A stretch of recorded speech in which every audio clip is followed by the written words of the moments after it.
Mindu beda l-ġlied bl-armi fit Tripli, il-kapitali tal-pajjiż ġartana il-Libja, l-att ta' persuni li spiċċaw bla saqa fuq rashom tela għal aktar minn 27,000. Iddikjara dan il-Kumitat dwar il-jeddijiet tal-bniedem tal-Ġnus Magħquda dwar is-sitwazzjoni fl-inħawi tal-kapitali. Il-Kumitat qal li l-fatturi li qed iġelu lin-nies jabbandunaw iż-żoni milquta jinkludu il-ġlied kbir, il-bombardamenti u l-attakki mill-ajru li waslu biex inqataw is-servizzi tad-dawlu l-ilma.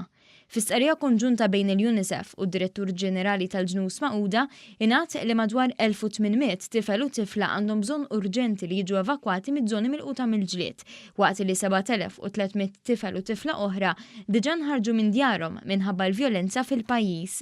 Il-UNICEF żiedet tgħid li sa issa diġà ntlaqtu 500,000 tifel u tifla fil-punent tal-Libja. Wissew li l-att ta' tfal friskju qiegħed kull ma jmur ikompli jiżdied minħabba l-ġlied qalil fil-Libja. L-ar fl-aħħar snin fit-Tripli u l-madwar. Sa dan it-tant l-att ta' mwiet laħaq il-240, fosthom 75 tifel u tifla u 42 mara. Magħhom indarbu gravi 1400 fosthom 300 taħt l-età. Dwar is-sitwazzjoni fil-Libja kummenta wkoll il-President ta' Malta George Vella.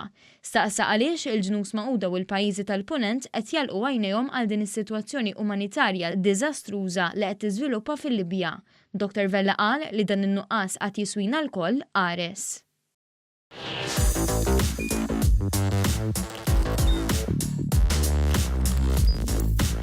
Idħol fuq one.com.mt u hemmhekk tista' tara l-programmi kollha li jxandru fuq One permezz ta' One Play.